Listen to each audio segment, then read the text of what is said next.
Welcome back. We're looking now at singles and sexuality, an issue that, you know, causes debates at times, because as we look within the church context, there are some people who believe that a single person cannot exist without being sexually active. And I want us to address this because as a church, you know, we have certain beliefs. So I'm going to start with Nadine. Can a single person exist and not be engaged in sexual intercourse? I would have to say yes. The reality is that there are persons who, as we said before, are single for different reasons. For those persons who are married and widowed, or married and divorced, I think it is harder for those persons to readjust to going back to a life of celibacy. Right. Which was not the norm for them right up until the marriage ended. Right. For persons who are single and never engaged in sexual matters, it may well be easier to maintain that course once you cross over. It becomes harder to manage that process, but by God, you're able. It's tough and it's uncomfortable. But over time, as you get to understand yourself, as you keep busy, because trust me, idleness is a perfect formula for foolishness. Yes. So if you keep busy, if you exercise a lot, if you keep your mind stayed on the Lord, and as the challenges and the call and the drawing of sexuality pulls on you, you seek help through keeping busy and asking God, and sometimes just talking to your friends about it, because it is a reality. God made us as sexual beings. It's not something that we should be shunning or hiding from, but it's how to manage it. And it's sometimes hard, but we can do it, and we do. Keisha, we're coming up the line. Keisha, your turn. Well, every time it rains, you fall to pieces. I fall to pieces. I mean, the fact is, it can appear hard as a young person or as a single person to abstain from sex. Especially when there is someone who is pressuring you. Oh, if you love me, let's do it. No, prove to me that you love me, you know. And then there's the other aspect of, you know, you being pressured to, like, girlfriends will have their talks and they'll say, but suppose you get married and you never get a taste of it. You know, what is sample puss in a bag thing, right. And I'll share an experience with you, which I heard before. There was a gentleman who was supposed to get married to a young lady. No, she was just this really nice Christian girl, you know, someone who you definitely want to be your wife, take home to your parents and all of that. And he used to pressure her for sex, but then she'd say, no, you know, I want to wait. And so it got to the point where they got married. And on the night of the honeymoon, he found out that she was a eunuch. Merciful.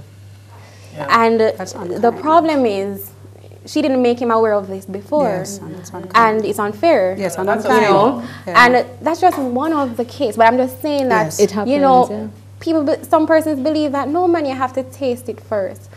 But and there's a simple fixing of that. Yes.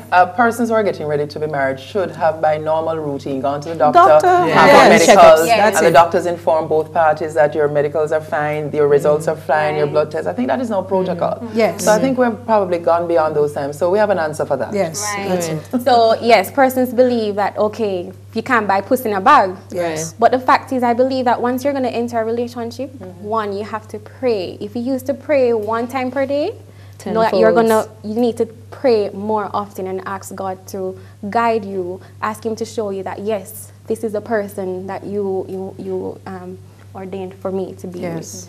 Yes, so I do believe that we can abstain. Right, and to be intentional in keeping His word too, because he says do not do this outside of this particular context that I've given you.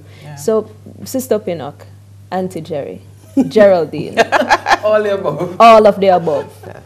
Is it possible to remain chaste before marriage? Yes.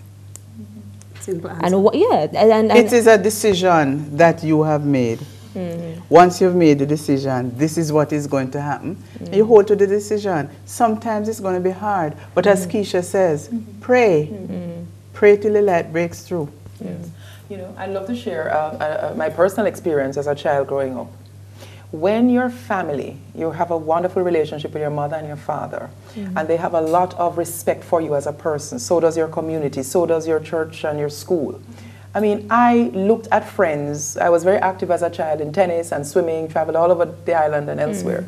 And I would see persons my age and younger at 13, 14, 15, very involved in adult matters. Yes. I was in the same space. I was at the hotels. I was staying all over these places, playing tournaments and moving around.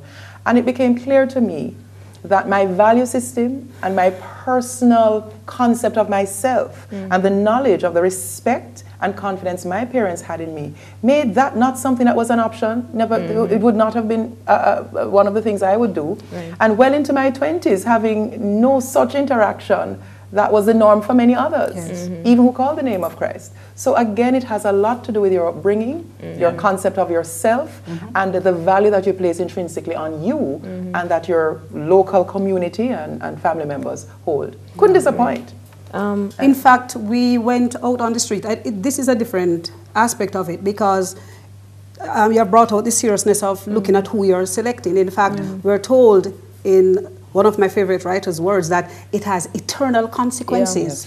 So we went out and we asked, you know, some persons some things regarding Marriage. would everybody get married or should everybody? Is it so we're necessary? going to look at what was said.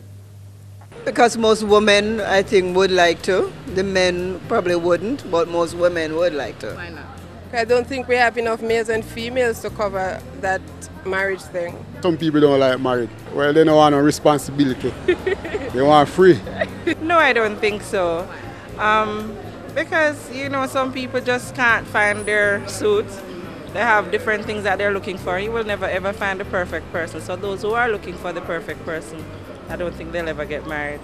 Yes, because all of us are created by God, and therefore I don't think He would have made it for some and not for all, because it's a sacred thing. Well, I don't think so. Why not? Well, it's not a sin if you're not married. I'm not married at this age. No, I don't think everybody is meant to get married. I think it's scriptural and it's very deep, and it depends on how God actually structured the person's life. I don't think everybody have the love. Well, some individuals are career oriented, so therefore that person will focus on their career and making contribution to the profession of their choice. While other individuals think it's better to be single because they may have had issues while growing up in their childhood that they have not gotten over, and that will be an hinder to them entering into a marriage relationship. No, sir, that ain't cut out for me. I know everybody, that not cut out for me, master, so I don't think so. Well, I think everybody has different temperaments. There are some people who always need to have somebody with them, and I think there are persons who are, by nature, they're just loners. I think marriage and life is something that must be affordable. It's not just a passionate wish. Well, not really, you know, because everybody couldn't be in that position still, because some people live good without marriage, and some people, as them get married, them start to live bad. So certain time the marriage will change the livity of people, so people just need to live up and, you know, can live good without after say married or whatever still, but it's necessary at times. Do you think marriage is cut out for you? You've been listening to a lively discussion here on Her Perspective. Stay tuned, we'll be right back after this break.